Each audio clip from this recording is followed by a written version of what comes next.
Olá a todos, sejam bem-vindos ao nosso canal do YouTube, Instituto Gaudia de Educação Vaishnava, situado na cidade de Belo Horizonte, pertencente à ISKCON, Sociedade Internacional para a Consciência de Krishna. Meu nome é Maha Krishnanam e eu vou conduzir vocês em mais uma videoaula. Então, o tema hoje vai ser sobre a moral.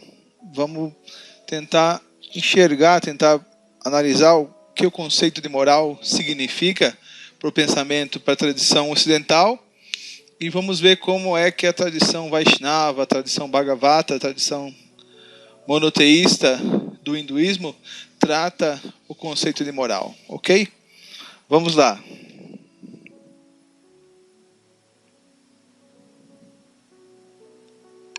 Então o título que eu dei hoje para a videoaula é Moral e Bhagavad Dharma, a ação perfeita no plano transcendental.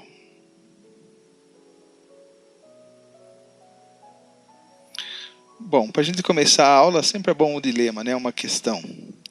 Será que a moral é algo inato? Será que ela é algo real, universal, que está presente em todo ser humano, o senso de moral, de ética, de justiça? Ou não? É uma imaginação, ele é relativo e está sujeito às convenções, aos grupos sociais. O que vocês acham? Então vamos dar uma analisada rápida nisso. Então vejam essa questão. Um rapaz namora há tempos uma moça de quem gosta muito e é por ela correspondido. Conhece uma outra, apaixona-se perdidamente e é correspondido. Ama duas mulheres e ambas o amam. Pode ter dois amores simultâneos, ou estará traindo a ambos e a si mesmo. Deve magoar uma delas e a si mesmo, rompendo com uma para ficar com a outra? O amor exige uma única pessoa amada ou pode ser múltiplo? Que sentirão as duas mulheres se ele lhes contar o que se passa? Será que vai apanhar? Ou deverá mentir para ambas? O que fazer? Se enquanto está atormentado pela decisão, um conhecido o vê, ora com uma das mulheres, ora com a outra, e conhecendo uma delas, deve contar a ela o que viu? Em nome da amizade, deve falar ou deve se calar? Então esses são alguns exemplos, né, de dilemas, de contradições, de provações morais que nós encontramos no nosso dia a dia.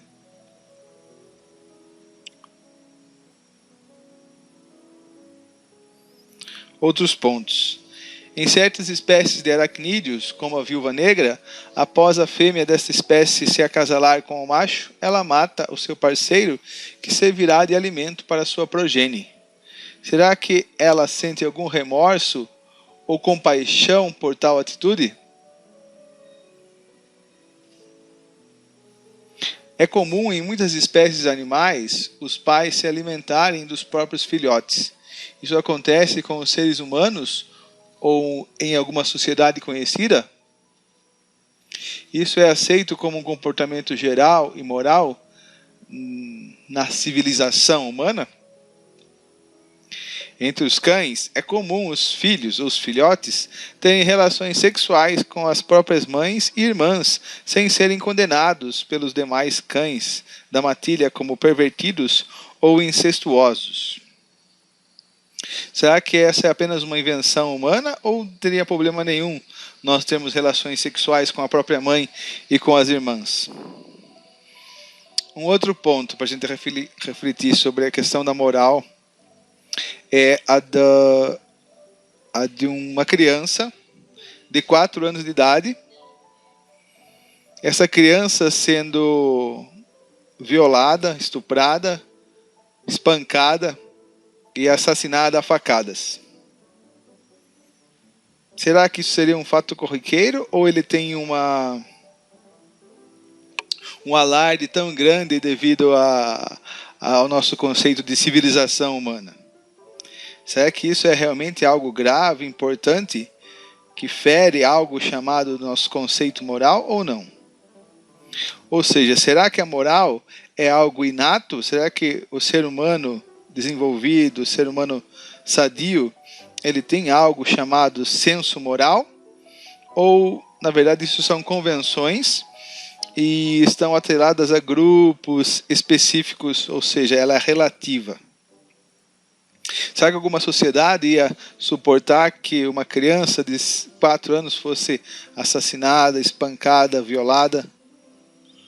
Ou então alguma sociedade apoia, né? Nós temos relações sexuais com a mãe, com a irmã. Ou então matar o marido e depois comê-lo, depois de acasalar com ele. Bom, essa ainda pode vir à moda. Mas enfim, a gente vê que isso causa grande constrangimento, grande convulsão na nossa consciência, no nosso pensamento. Isso não é aceitado. E isso é de maneira geral. Então nós partimos do pressuposto que a moral é alguma coisa existente na sociedade humana, né? Que existem regras, regulações motivadas por um senso interno no ser humano que o faz agir de maneira melhor, de maneira coletiva, né? Será que o homem civilizado possui um senso inato do que seja moral ou correto? Ou então nossa moral é um mero fruto das impressões que recebemos do meio em que vivemos, né? De certa forma, os empiristas trabalham dessa forma, né? Por que então muitas vezes sentimos remorso, culpa, indignação, já que é tudo impressão, já que tudo é um condicionamento social? É só a gente se esquecer disso. Anseio por justiça, ou seja, aquela pessoa lá é fraca, é frágil, e está sendo agredida, está sendo enganada. Qual é o sentimento que nós temos dentro do nosso coração, dentro do nosso peito, que nos motiva? E nós nos arrependemos também, né? Arrependimento por certas atitudes que vemos ou cometemos. Então vamos partir daqui que a moral é algo que está no ser humano e que existe uma moral geral. Mas se existe uma moral geral, por que hoje ela é tão relativa e ela é tão despedaçada? Vamos tentar partir para encarar o conceito de moral com essa perspectiva e vamos ver como que ela se resolve dentro da tradição ocidental e da tradição hindu, da tradição Bhagavata, da tradição Vaishnava Gaudiya Vedanta. Por que nós nos sensibilizamos com essas coisas, né? Se a moral é supostamente uma invenção, algo forjado. Então vamos para a definição semântica, filosófica de alguns conceitos. Trabalhei com isso em outro vídeo, né? O vídeo de Karma Yoga. Depois vocês podem clicar e acessar o link. Ethos. Nesse trabalho compreendemos a definição da palavra ethos como a morada humana, que vem da palavra grega oikos, a casa simbólica que o acolhe espiritualmente e da qual irradia para a própria casa material uma significação propriamente humana. Moral, no Ocidente, está estritamente ligado à ação humana, entretecida por relações afetivas, éticas e mesmo estéticas que ultrapassam suas finalidades puramente utilitárias e a integram plenamente no plano humano da cultura. Então esse foi do grande Lima Vaz, o padre filósofo aqui de Minas Gerais. A morada espiritual no mundo, na cultura, a atividade humana por excelência, ou seja, de acordo com Lima Vaz e de acordo com os conceitos tradicionais de moral no mundo ocidental, a moral é um princípio geral, universal, que é cultivado, que é valorizado, que permeia a comunidade humana. Ela gera a vida do indivíduo em sociedade. O indivíduo e o coletivo são permeados por um senso moral. Então, de acordo com o Lima Vaz, seria uma intuição profunda sobre a natureza e sobre as condições do nosso agir. A praxis, a ação prática, né? A moral, ela regula, ela legisla sobre a nossa ação. Como devo agir?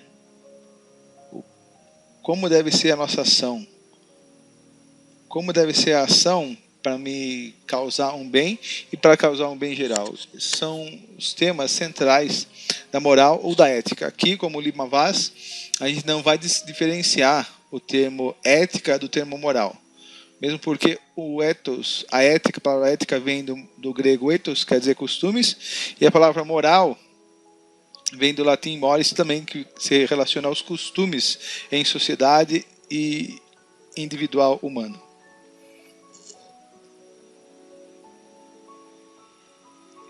Então, seria a praxis, né, ao qual ficam confiadas a edificação e preservação de nossa verdadeira residência no mundo como seres inteligentes e livres. Ou seja, ser humano, quando ele goza de sua faculdade como humano, quer dizer que ele é um ser moral.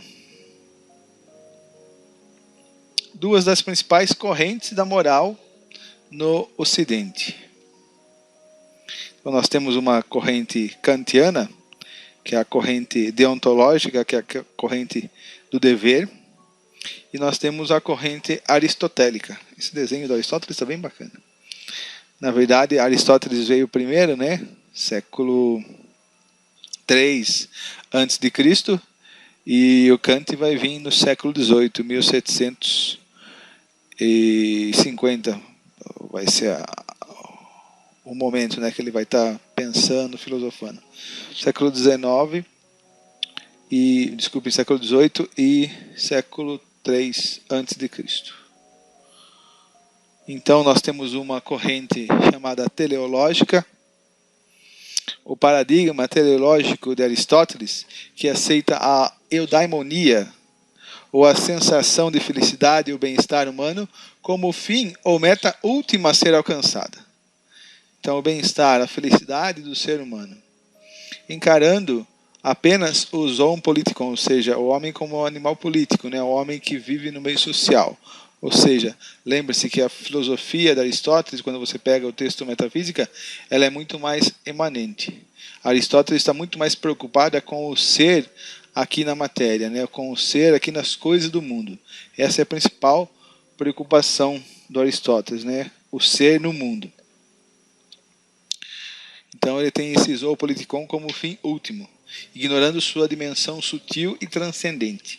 É lógico que Aristóteles vai falar sobre metafísica, né, o motor imóvel, mas a relação que o ser humano tem com esse motor imóvel, apesar desse motor imóvel mover a todos e nada movê-lo, mas é uma relação muito asséptica, muito distante, muito fria. Ele não estabelece parâmetros reais, contornos reais para essa relação do ser, né, do ser humano com esse motor imóvel, né? A questão do Aristóteles explica mais aqui mesmo. É lógico, para explicar a realidade total ele usa esse motor imóvel, mas ele está mais lá como uma peça para dar vazão, para poder justificar o seu sistema filosófico.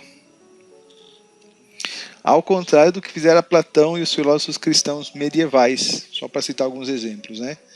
Que já tinham a ética como um fim. A ética aristotélica no livro Ética Nicômaco, ela basicamente é uma ética do caminho do meio. Não coma demais, nem coma de menos. Não durma demais, nem durma de menos. Não se divirta demais, nem se divirta de menos. Ou seja, encontre o equilíbrio. E esse equilíbrio vai trazer satisfação, né? Então, nesse equilíbrio residiria a ação moral, a atitude moral. Que, em última análise, significa o quê? Que você ficar bem, você se encontrar bem, você arranjar a sua ação para você ficar bem nesse mundo material, para você ficar aqui no mundo das coisas, interagir com esse mundo de maneira bem. Isso é para que serve o sistema ético basicamente do Aristóteles. Mas ao mesmo tempo considera-se a dimensão humana e temporária em que o sujeito se encontra. Então essa preocupação com o humano, ela tem que ser levada em conta na ética, no ethos, na moral. Simplesmente o ser humano não pode ser deixado para trás. O ser humano que, quando fala, o ser humano com seus desejos, vontades, necessidades, carências. Essas características do humano elas têm que ser levadas em conta por um sistema moral. Não é simplesmente reprimir essas necessidades em nome de um bem, de um Deus último. Não.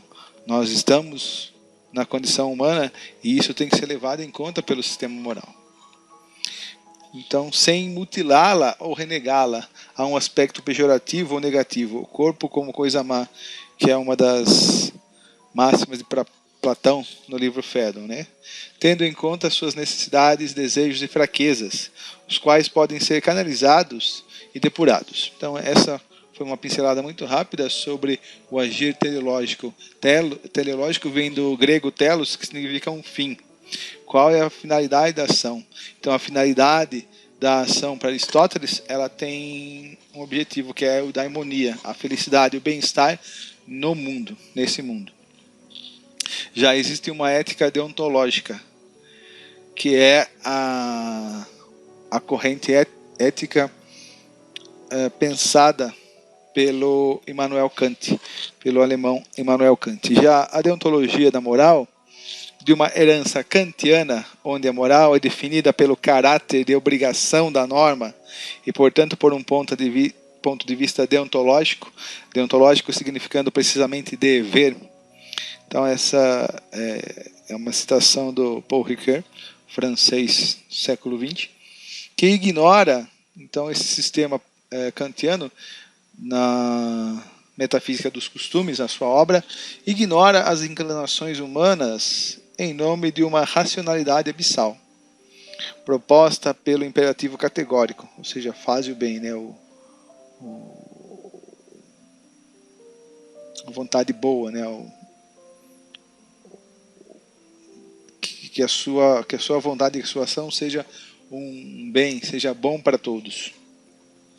Um agir sem nenhuma motivação egoísta, ou seja, a dimensão humana, ela praticamente é renegada, né? As nossas vontades, desejos, fraquezas. O Kant supera tudo isso, né? Não leva em conta, né? Um homem de aço, por uma questão de dever, sem apego a qualquer tipo de gozo sensorial. Tal ausência de qualquer interesse ou motivação seria o agir por uma vontade boa. Agir sem motivação, sem interesse último no mundo, né? O único princípio válido da ação, mas esta vontade boa conduziria o sujeito ao reino dos fins. Então, o Immanuel Kant, através dos juízos sintéticos a priori, através do seu sistema epistemológico, em sua grande obra, Crítica da Razão Pura, ele vai apontar que através de juízos sintéticos a priori, através do conhecimento, através da ciência, da filosofia, é impossível se chegar à experiência de Deus. Eu posso pensar em Deus, mas eu não posso fazer experiência com Deus. Então eu não posso dizer que Deus seja um conhecimento válido. Então, em sua epistemologia, ele praticamente tira Deus fora da jogada. Mas a gente tem que lembrar do Nietzsche. O Nietzsche fala o quê? Que através da crítica da razão pura, a casa fica fechada. Não tem espaço para Deus.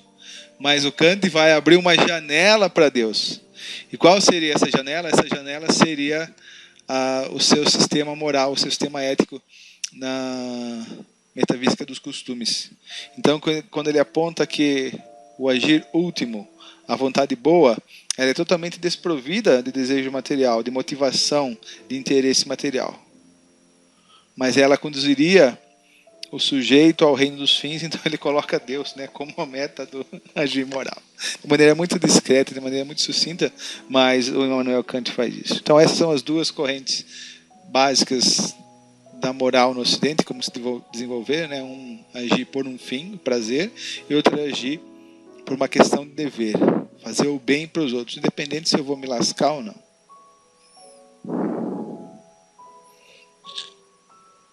Então, o nosso amigo Peter Singer, que ainda está vivo, ele faz uma análise sobre os traços gerais da moral hoje em dia. Como é que a moral está hoje em dia? A noção de viver de acordo com padrões éticos está ligada à noção da defesa da forma como se vive, de dar uma razão para tal, de a justificar. Ou seja, eu ajo do jeito que eu quero, mas Se eu der uma justificativa racional, se eu der uma justificativa retórica, então, se eu falar alguma coisa prolixa, se colar, colou. Assim, uma pessoa pode fazer todo tipo de coisa que consideramos um mal e mesmo assim continuar a viver de acordo com padrões éticos. Ou seja, ele pode dizer nesse sentido que o ladrão, ele tem um código de ética. E esse código de ética, ele é respeitado, ele é seguido por outros membros da sua comunidade. Quem são? Os outros ladrões. Então, entre os ladrões existe um código de ética. Não vamos roubar aquela senhora lá porque ela é mãe do fulano. Isso a gente não faz, roubar essa velhinha. Esse outro é meu parça, eu não vou roubar ele. Então, eles têm um código de ética entre eles. Aí eu pergunto, será que isso é ética?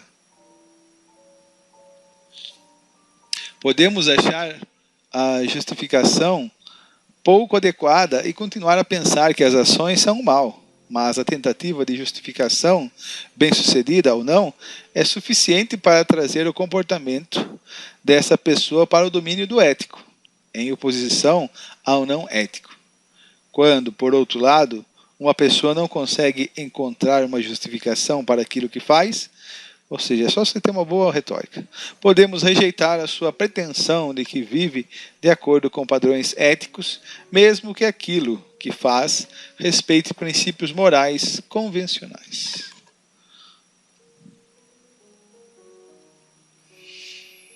Ok. Será que existiria algum termo correlato ao ethos nos Vedas e na tradição do pensamento Bhagavata, no hinduísmo devocional, Vaishnava? Então a nossa querida Mafalda Duquino está refletindo sobre isso. Ela é uma grande pensadora, né?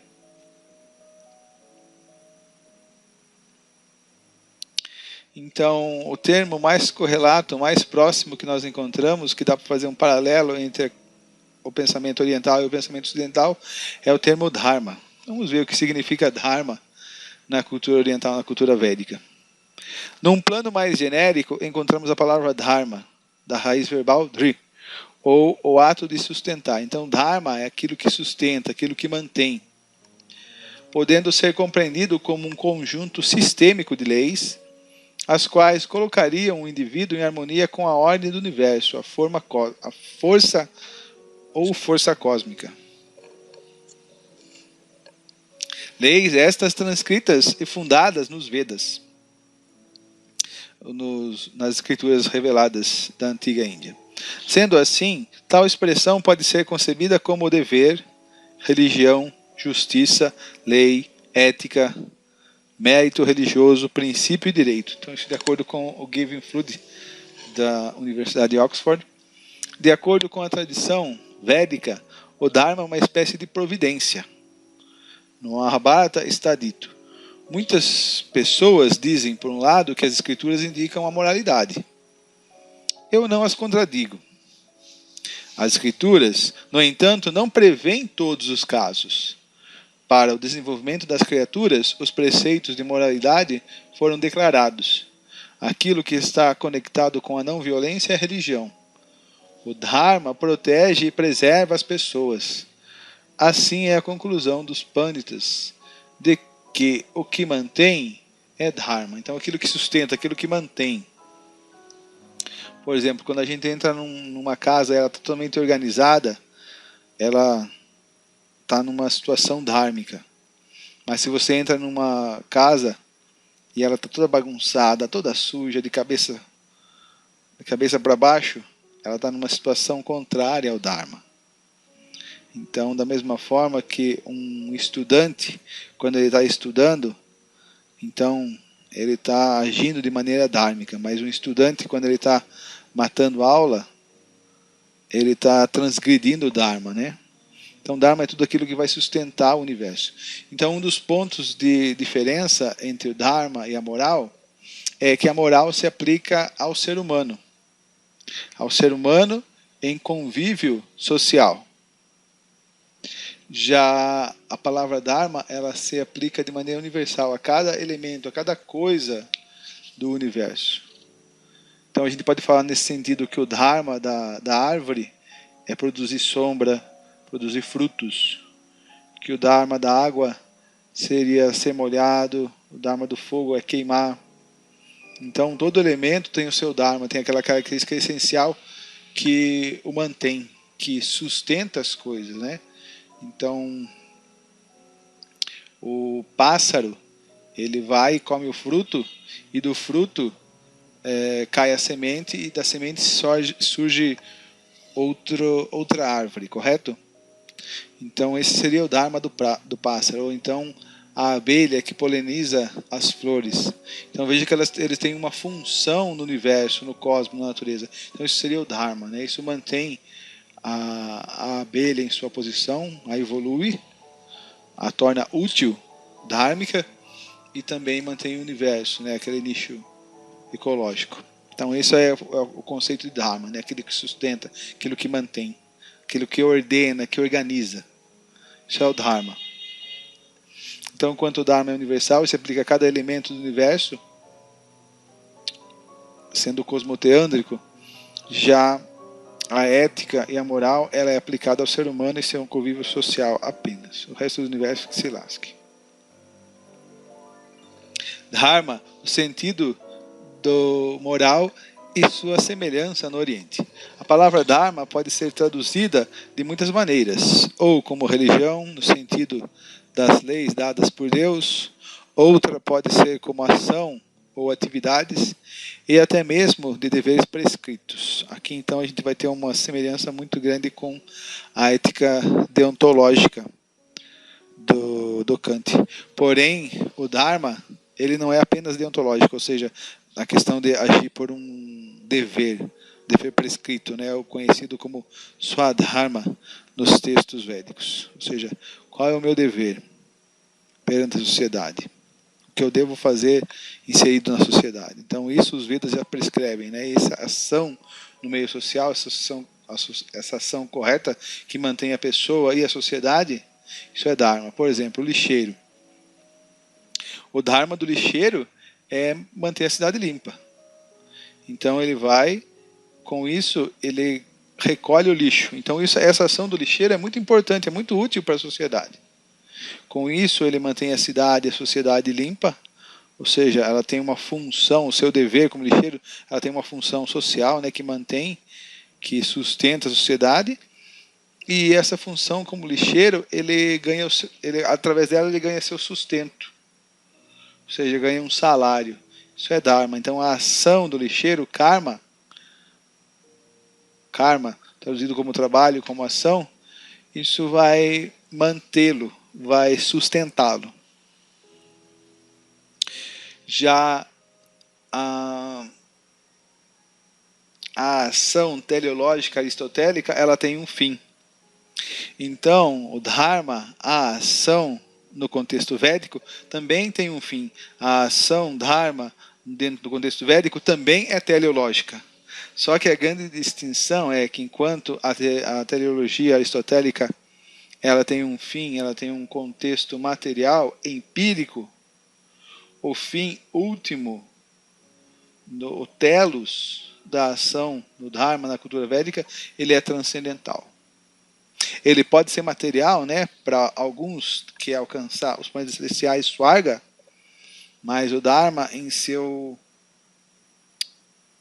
acepção mais profunda, em seu entendimento mais profundo, ele tem uma finalidade, ele tem uma teleologia espiritual, transcendental, metafísica.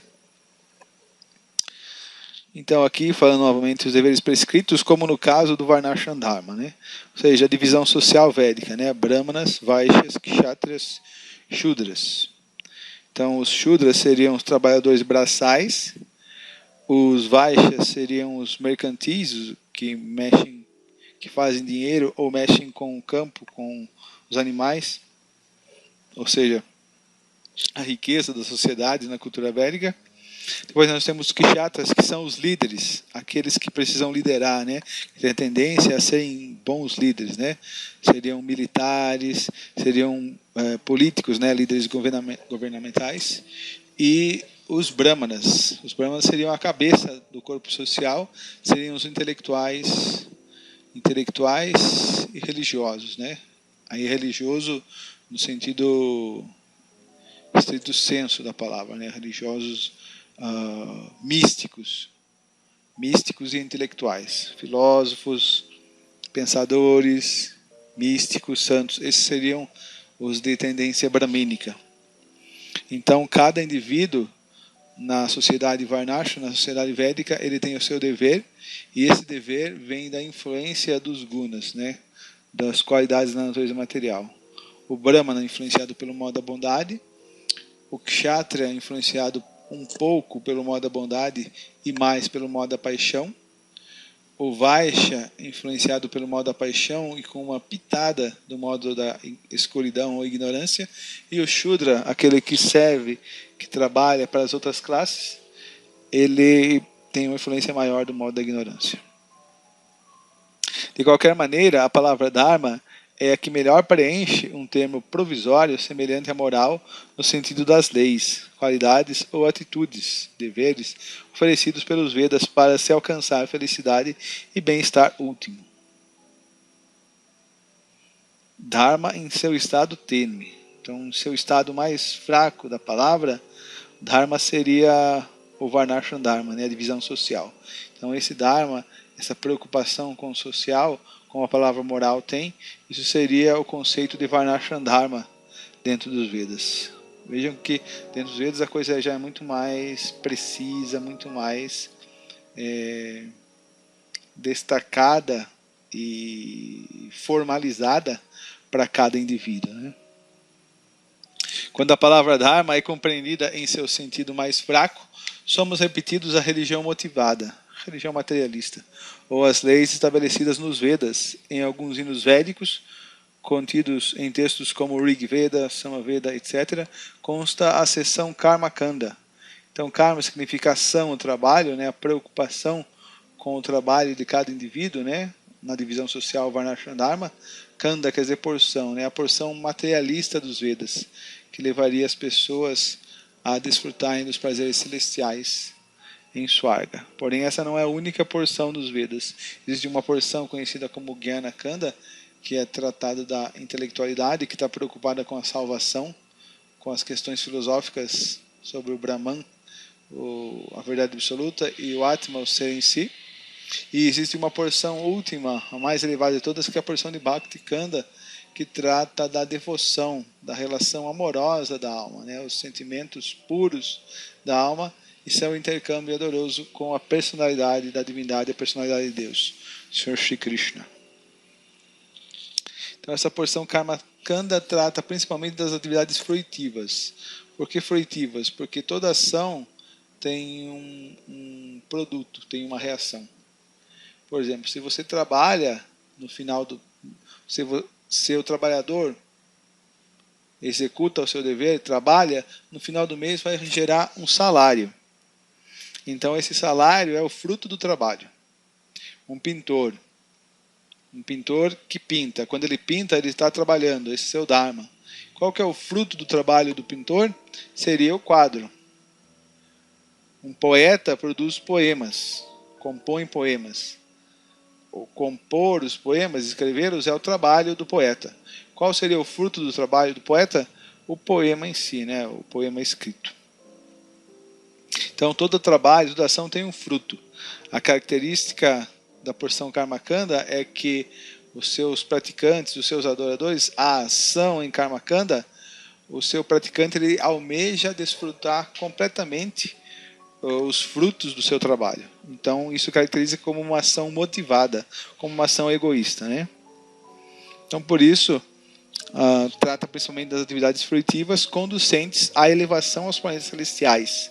Afirma-se que, se alguém deseja tal opulência material, deve realizar os sacrifícios védicos, os yagyas, a determinados semideuses, ou diferentes formas de adoração a semideuses específicos. Então, o karma é a ação, e a reação seria que o semideus específico conduz, dá o fruto do trabalho, da adoração ao sujeito, ao praticante da ação. Então é uma relação de escambo, né? Uma relação de interesse. Eu faço e você me dá, ok? Relação entre os homens e os devas na cultura védica. Então existem 33 milhões de semideuses na cultura védica, e a porção Karmakanda basicamente estabelece, né, o processo de adoração aos semideuses, e esses semideuses satisfazem os desejos, concedem os benefícios para os seres humanos. Ou seja, a maneira materialista de desfrutar desse mundo, a maneira correta, a maneira ética de se desfrutar do mundo e das coisas, é através da adoração aos semideuses de acordo com a cultura védica. Então aqui é uma citação do Bhagavad Purana, do Srimad Bhagavatam, canto 2, onde Shukadeva Goswami vai estar falando da adoração a diferentes deuses e dos benefícios que eles concedem. Ou seja, aquele que está interessado é só anotar aí no caderninho. A pessoa que deseja absorver-se no Brahma Jyoti, na liberação, a refulgência impessoal, deve adorar o mestre dos Vedas, o Senhor Brahma, ou Brihaspati, o sacerdote erudito, o sacerdote dos semideuses. A pessoa que deseja potência sexual deve adorar o rei celestial, Indra. E a pessoa que deseja boa progenie deve adorar os grandes progenitores, chamados Prajapatis. A pessoa que deseja boa fortuna deve adorar Durga Devi, a superintendente do mundo material. Alguém que deseja ser muito poderoso deve adorar o fogo. E alguém que se interessa apenas em dinheiro, deve adorar os vassos. A pessoa deve adorar as encarnações rudras do Senhor Shiva se deseja ser um grande herói. A pessoa que quer um grande suprimento de cereais deve adorar Aditi. Alguém que deseja alcançar os planetas celestiais deve adorar os filhos de Aditi. Alguém que deseja um reino mundano deve adorar Vishwadeva. E alguém que quer ter popularidade com a massa em geral da população deve adorar o semideus Sadhya. A pessoa que deseja uma longa duração de vida deve adorar os semideuses conhecidos como Ashwini Kumaras, porque eles estão relacionados à medicina, né? E a pessoa que deseja uma condição robusta deve adorar a terra, né? A terra é densa, é forte, então só adorar a Bhumi. A pessoa que deseja estabilidade em seu posto deve adorar o horizonte e a terra. Então essa aqui foi a citação integral, né, do Bhagavad Purana, canto 2, capítulo 3, versos 2 a 7. Então esse foi um breve panorama da ação interessada, da ação motivada ou da ação materialista, né? Ação em Karmakanda, de acordo com os Vedas. Mas existem diferentes níveis de Dharma ou de ação, de atitude moral, de ação moral na cultura védica, e elas são relacionadas com diferentes níveis de consciência do indivíduo. Da mesma forma, né, tem indivíduos que gostam de comer pão com água, outros gostam já de sanduíche misto quente, outros já são mais exigentes, né, gostam de arroz integral, vegetais. Então, diferentes níveis de consciência vão determinar diferentes níveis de ação, de adoração e, é lógico, de fruto dessa ação, né? Então, Varnashram Dharma como possível ação moral. Então, eu trouxe para vocês aqui uma conversa do Sri Chaitanya Charitamrita, que é um dos principais livros biográficos de Chaitanya Mahaprabhu, que foi um grande santo, filósofo e avatar do século XVI. Então ele está conversando com um grande político na época, Sri Ramananda Roy, e eles vão estabelecer esses níveis de moral ou de ação do indivíduo. Então, em uma conversa sós com Sri Ramananda Roy, Sri Chaitanya Mahaprabhu começa a inquirir de forma ascendente sobre os princípios da ação humana. Então aqui nós temos uma ilustração do filho de Manchat, Sri Chaitanya Mahaprabhu. Então, aqui no Chaitanya Charitamrita, a conversa é a seguinte. O Sri Chaitanya Mahaprabhu mandou o Ramananda Roy recitar um verso das Escrituras reveladas. Lembre-se, o Dharma está atrelado às Escrituras. As leis que gerem a vida, a sociedade humana, elas estão nas Escrituras, na cultura védica. Elas não são criadas pelo homem, né? Escrituras reveladas a respeito da meta última da vida. O Ramananda Roy respondeu que se alguém cumpre os deveres prescritos de sua posição, Swadharma Acharane, ou seja, se a pessoa ela é um bom Vaishya, ela é um bom Kshatriya, é um bom Shudra, ou seja, trazendo para um conceito ocidental, o mesmo conceito platônico da República, né? Se a medida justa é que alguém cumpra a sua ação de maneira virtuosa, né? Ou seja, se alguém é um lixeiro, que seja um bom lixeiro e cumpra muito bem o seu dever como lixeiro, o seu trabalho como lixeiro. Se alguém é um médico, que cumpra muito bem a sua atividade como médico. Se alguém é professor, que cumpra muito bem o seu dharma, a sua ação como professor. Então é disso que eles estão falando, né? Isso significa Swadharma Acharane. A ação perfeita, a boa ação, né? Dentro do Varnashram Dharma, né? Isso, de acordo com Ramananda Roy, despertaria a sua consciência original. Isso purificaria a consciência do indivíduo. Então, esse agir corretamente, de acordo com o seu Dharma, o seu Swadharma em sociedade, isso purifica a consciência do indivíduo e vai elevando ele, vida após vida, até chegar à autorrealização, ao conhecimento completo de Deus.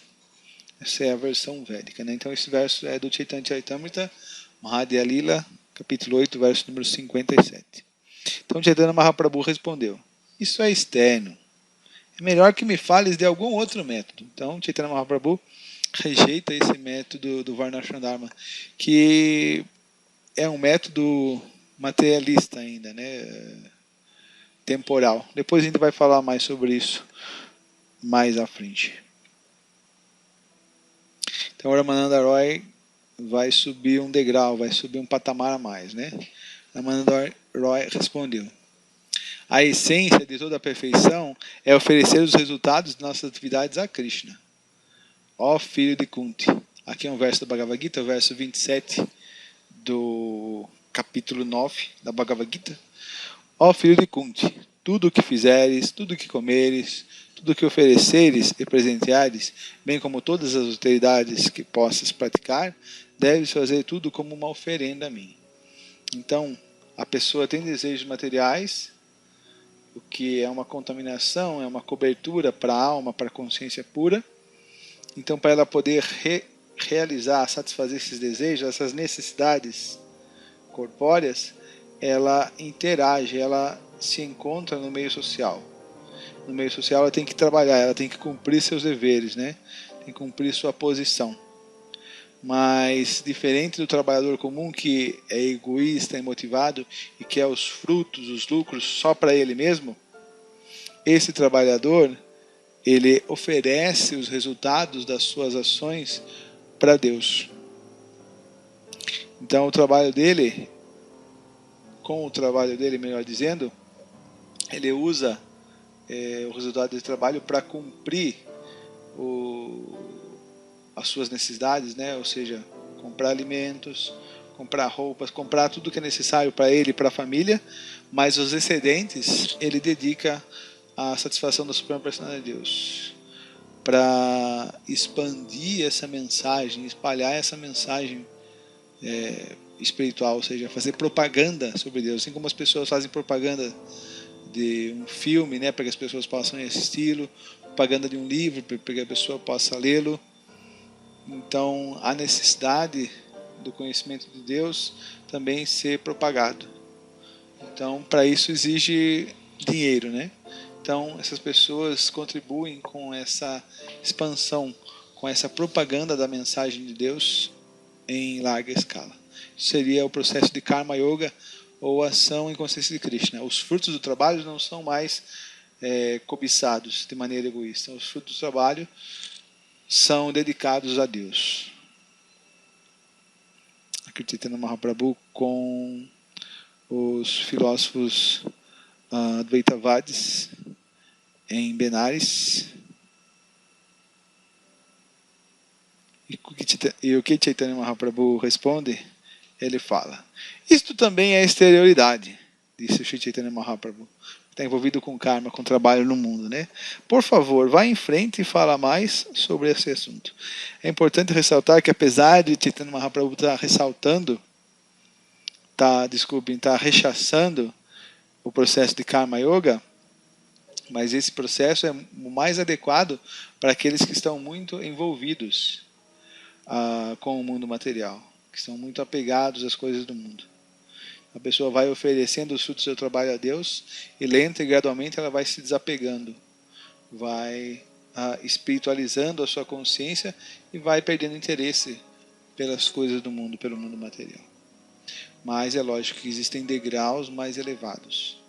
Então Chaitanya Mahaprabhu quer saber a meta, o degrau mais elevado de todos.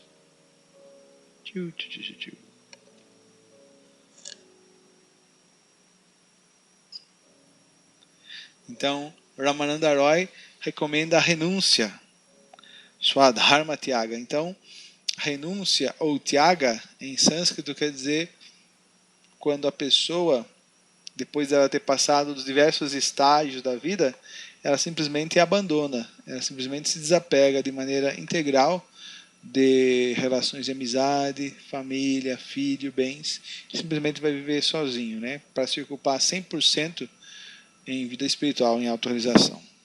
Então, Ramananda Roy recomenda a renúncia, Swadharma Tyaga. Então, os estágios de vida são 4 também. Na primeira fase, a pessoa é um estudante, celibatário, brahmachari. Depois, na fase dos 20, 25 anos, ele pode se casar, né? Ele se torna um grihasta. Depois, por volta dos 50, 60 anos, que é a condição biológica natural da coisa, ele começa a se afastar novamente da família, esposa e filhos e começa a praticar toda a austeridade e aquele conhecimento que ele adquiriu na fase da juventude. E aí, quando ele está maduro, 60, 70 anos, ele aceita sannyas, né? Ele renuncia de vez ao mundo material. Ramananda Roy recomenda a renúncia, Swadharma Tyaga, a todas as atividades e relações. A essência da perfeição é desvencilhar-se dos deveres ocupacionais prescritos no Varnashram. Então, ou seja, para você alcançar a autorização, a felicidade plena e duradoura última, você teria que, no momento certo, né, renunciar às suas atividades no meio social, abandonar a sociedade, toda o seu jogo, né, de conquistar poder, fama e desfrute para os sentidos, né? Aqui Shankaracharya que foi um grande sannyasi, né, uma grande personalidade na Índia, um grande filósofo, cerca de 1800 anos atrás, pouco depois de Jesus Cristo.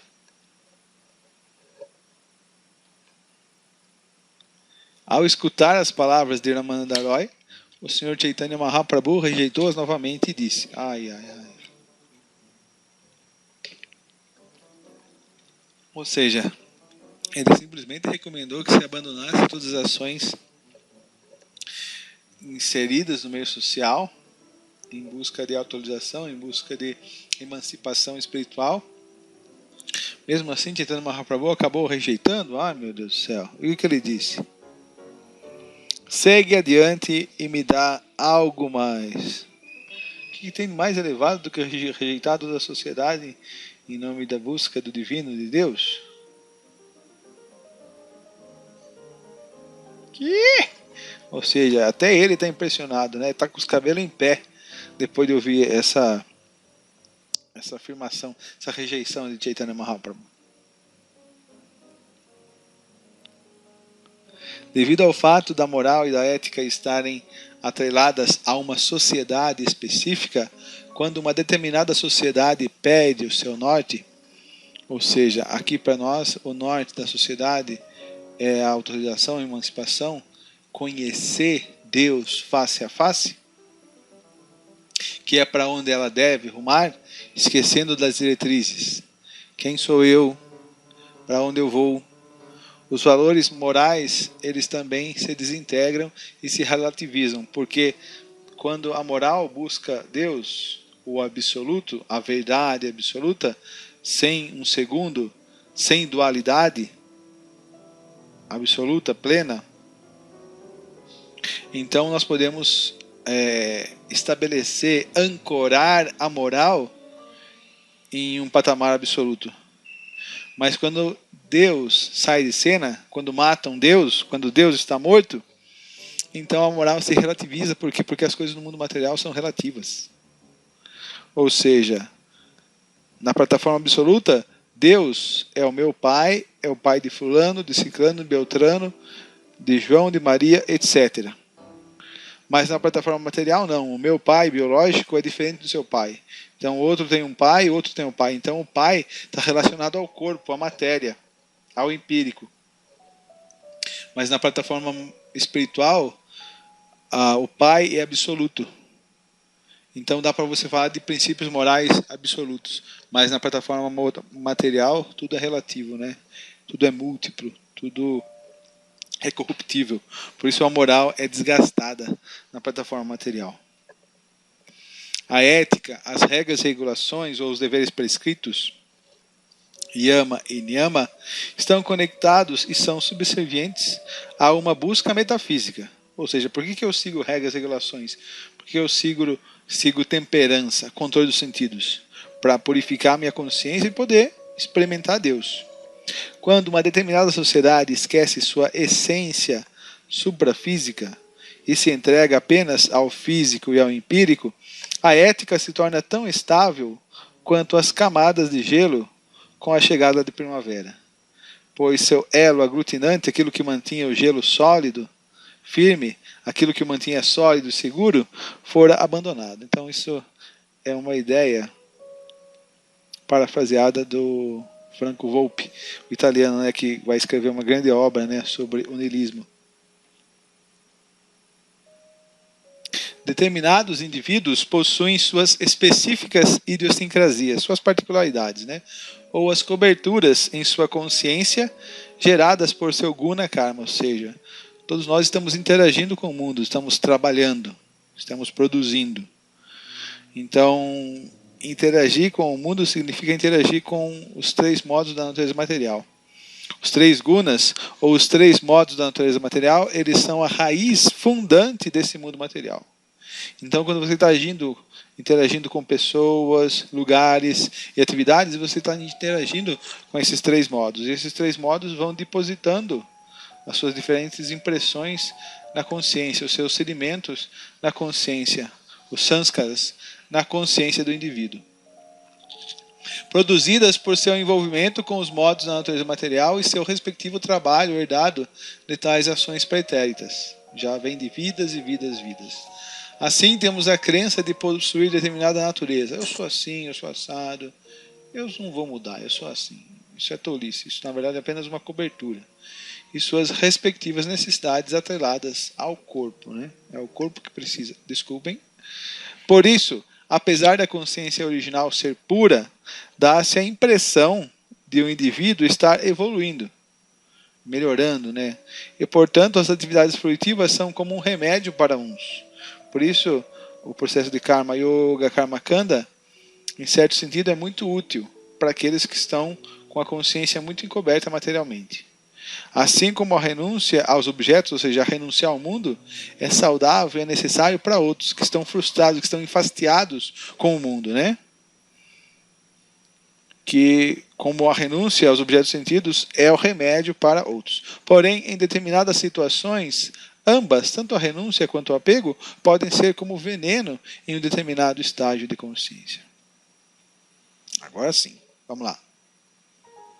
Assim, Mahaprabhu declina tais proposições por elas serem externas, serem relacionadas ao corpo, à matéria, né? Ou temporárias. Ou seja, quem é um kshatriya? Ou melhor, por quanto tempo alguém é um kshatriya? Por quanto tempo alguém é um médico? 20, 30, 40 anos? E depois que vinha a morte, a destruição do corpo, o que vai acontecer com a identidade desse médico? Eu sou médico. Para onde vai isso? Eu sou médico, eu sou professor, sou um presidente da república, eu sou um grande estelionatário. Para onde vão essas identidades, boas ou ruins? Então são apenas estereótipos, né? No sentido de que elas não alcançam o âmago mais profundo da essência do eu. Quem sou eu eternamente, continuamente, ininterruptamente?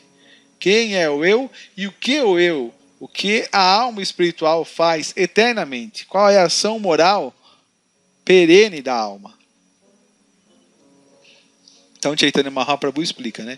De ver a alma, a sua forma original, de ver a Swarupahai, Krishnera Nityadasa, né? Eternamente, a alma é um servo eterno de Deus, ou seja, a posição ontológica da alma é de que ela tem uma relação eterna com a divindade suprema, com Deus, com Krishna. Somente quando eu tenho conhecimento científico e positivo sobre Deus, sobre quem eu sou e o que é a verdade absoluta, é que podem ser escritas diretrizes práticas de como agir para se obter o conhecimento de tal verdade. Então, na plataforma absoluta, existe uma moral absoluta.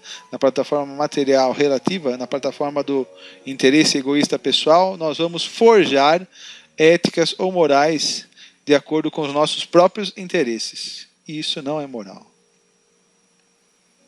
Então, isso já é explicado, né? A moral absoluta e uma moral relativa. O absoluto e o relativo. Então, o Bhagavatam, Kapila Deva, explica, né, no Srimad Bhagavatam. Jnanamekam parachinair indrair brahma nirgunam avabhati artarupena brantya shabdadi dharmina. Aqueles que têm uma disposição aversiva, que não querem saber de Deus, veem o uno, indivisível, absoluto, através do uso equivocado dos sentidos e da razão de forma relativa no mundo.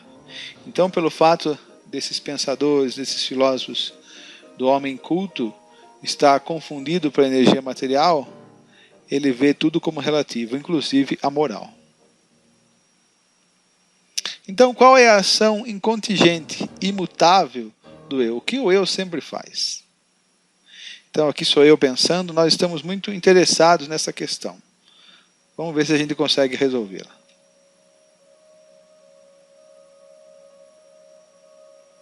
Então, no Bhagavata Purana, no Srimad Bhagavatam, como é conhecido carinhosamente por nós, os sábios de Naimisharanya fazem uma pergunta semelhante a Sutta Goswami, o filho de Lomaharshana.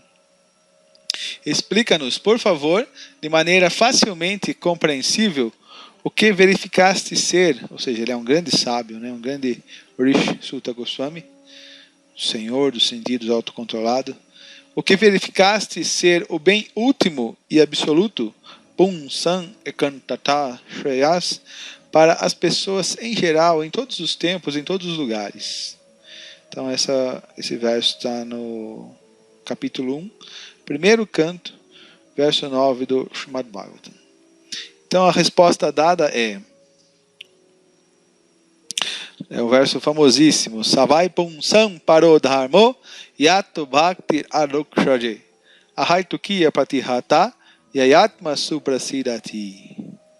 Então, Savai Pum San Paro Dharmo.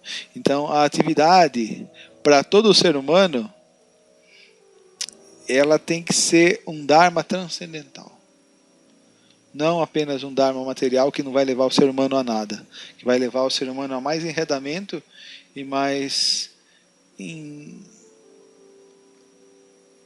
a se enrolar cada vez mais no mundo material, a se afundar cada vez mais no samsara, no ciclo de nascimentos e mortes.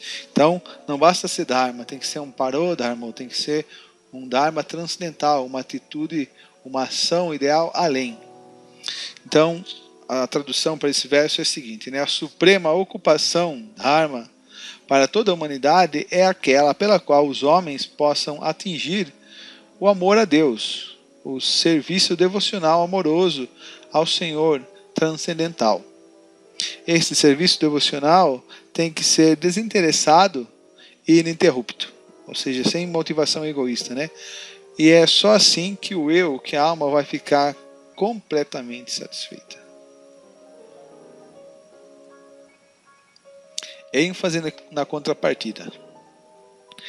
Dharma su anustita pumsam vishvaksena kathasoya notpadaye ratim shrama eva hikevalam. As atividades ocupacionais, o Dharma, executados por um homem de acordo com sua própria posição, ou seja, sua Dharma dentro do Varnashram Dharma, a moral do homem inserida no meio social, não passam de esforços inúteis se não provocam atração pela mensagem da personalidade de Deus. Então, se tudo que nós estamos fazendo não tem como objetivo alcançar, buscar, conhecer a Deus, essas atividades são como a natureza material, temporárias e falíveis.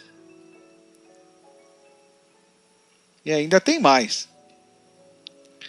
Tektva swadharman charanam bhujan hare bhajana pakotat patetato yadi yatra kwa vabhadra mabhutamushyakin Kovai tapto bhajatam swadharma taha. Essa palavra swadharma, swa, assim como nós temos no inglês self, é a mesma palavra, swa e self, quer dizer de si mesmo. E dharma quer dizer a ação, a ocupação, o dever.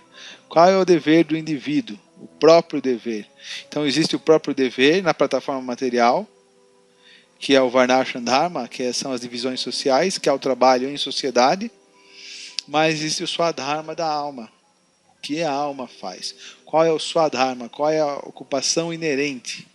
Qual é a performance inerente da alma?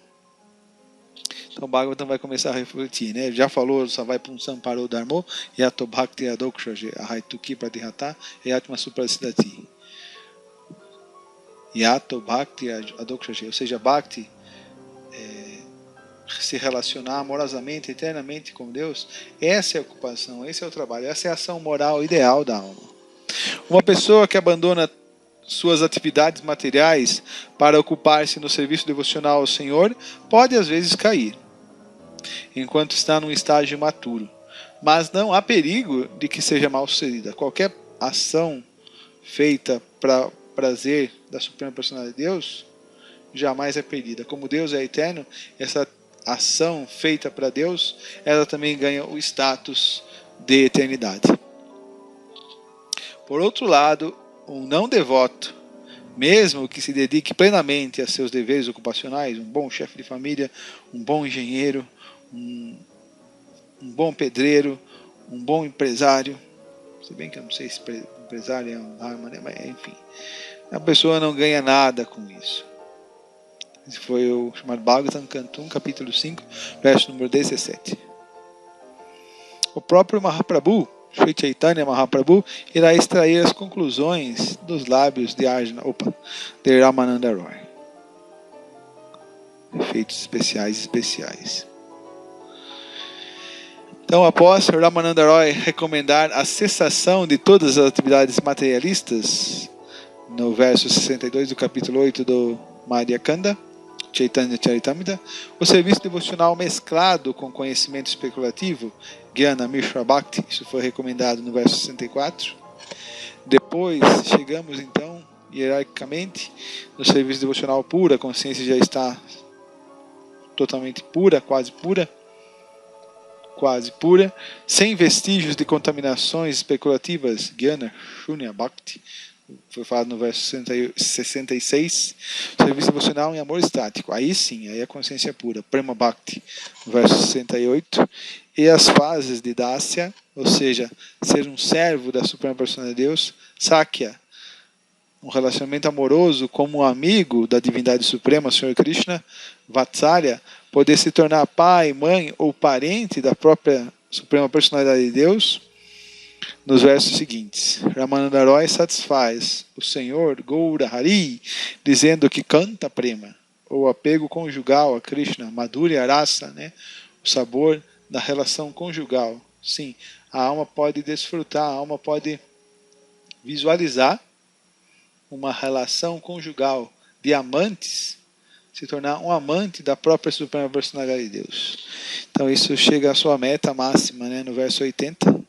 Então esse é o Dharma, essa ocupação máxima que a alma pode alcançar, se tornar um amante da suprema personalidade de Deus, assim como tiveram um pequeno vislumbre místicos como São João da Cruz e Santa Teresa de Ávila. Esse relacionamento amoroso, esse namoro com Deus é vastamente explicado num livro chamado Bhakti Rasamrita Sindhu, de um grande filósofo, de um grande místico do século XVI, chamado Rupa Goswami, na tradução Vaishnava Gaudiya. Leiam, por favor. É possível alcançar perfeitamente os pés e lótus de Krishna através do amor a Deus. Krishna e Deus são a mesma pessoa. Especificamente através de Madhurya Rasa, ou amor conjugal. Na verdade, este padrão de amor cativa o Senhor Krishna. Afirma isso também no Srimad Bhagavatam. Então esse foi o verso 89 do capítulo 8 do Madhya Lila do Chaitanya Charitamrita. Quando as gopis encheram-se, as gopis são as principais, as maiores servas, as mais dedicadas a Krishna, as mais fanáticas, de descontentamento devido à ausência do Senhor Krishna da Rasa Lila, Krishna voltou a elas e disse-lhes: minhas queridas gopis, por certo que nosso encontro está livre de toda contaminação material. Devo admitir que em muitas vidas ser-me é impossível saldar a dívida que tenho convosco. Ou seja, Deus falando. Pois vós rompestes os laços da vida familiar só para buscar-me. Em consequência disto, sou incapaz de retribuir-vos. Portanto, por favor, contentai-vos com vossas atividades honestas a este respeito. Ou seja, nós devíamos ficar felizes simplesmente com a devoção pura e imaculada, a entrega total delas a Krishna.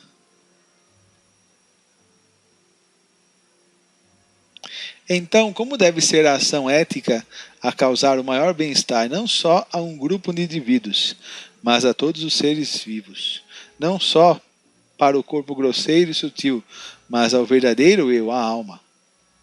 E que tais princípios não se desgastem ou se banalizem com o passar do tempo, sendo ancorados em um sólido rochedo que transcenda toda a contingência da voraz influência do tempo. E aí? Qual é esse princípio? Qual é essa ação? Então, uma lei moral imperecível só pode ser estabelecida em um ponto imperecível. Devemos tratar sempre de moldar as atividades de nossa vida de tal maneira que constantemente nos lembremos de Vishnu ou Krishna. Isto é consciência de Krishna. É o mesmo que em concentrarmos nossa mente na forma de 4 mãos de Vishnu, na forma de Krishna de 2 mãos. O Padma Purana, esse é um verso famoso, é o norte da ação moral nos Vedas, né? Está no Padma Purana. Ele recomenda: de uma forma ou de outra, sempre pense em Vishnu, sempre pense em Deus, e nunca se esqueça de Deus em nenhuma circunstância. Então todas as nossas ações, todo o nosso dia a dia, toda a nossa moral deve ser voltada para a gente sempre se lembrar de Deus e nunca se esquecer de Deus. Sempre se lembrar de Krishna e nunca se esquecer do Senhor Krishna. Na verdade, esse é o mais básico de todos os princípios regulativos. Essa é a ação moral em si, né? É o fundamento da ação moral. Porque quando existe a ordem de um superior que se faça algo, simultaneamente existe uma proibição. Quando a ordem é que sempre devemos nos lembrar de Krishna, a proibição é que não devemos esquecê-lo nunca. Dentro desta simples ordem e proibição se encontram por completo todos os princípios regulativos. Então essa é uma citação do livro Néctar Devoção, do 2º capítulo de Srila Prabhupada, Sri Bhaktivedanta Swami Srila Prabhupada, que é um resumo feito por Srila Prabhupada ao livro Bhakti Rasamrita Sindhu de Rupa Goswami. É um livro fantástico, é o livro de leis da ISKCON. Então, considerações finais. Toda ação humana deve ser destinada a chegar até esse ponto. Citação do Srimad Bhagavatam: a pessoa que busca a suprema verdade absoluta, a personalidade de Deus, deve de certo empreender essa busca em todas as circunstâncias, em todo o espaço e tempo, tanto direta quanto indiretamente, até este ponto, no serviço devocional em amor conjugal a Krishna. Então a necessidade dessa ação moral ela ser intensa, ser com muita determinação, ser com muito entusiasmo, com muito afinco. Como o próprio Nietzsche dizia, né, na introdução do seu livro Gaia Ciência, né, as verdades elas se encontram nas profundidades. Na superfície, você só encontra as aparências.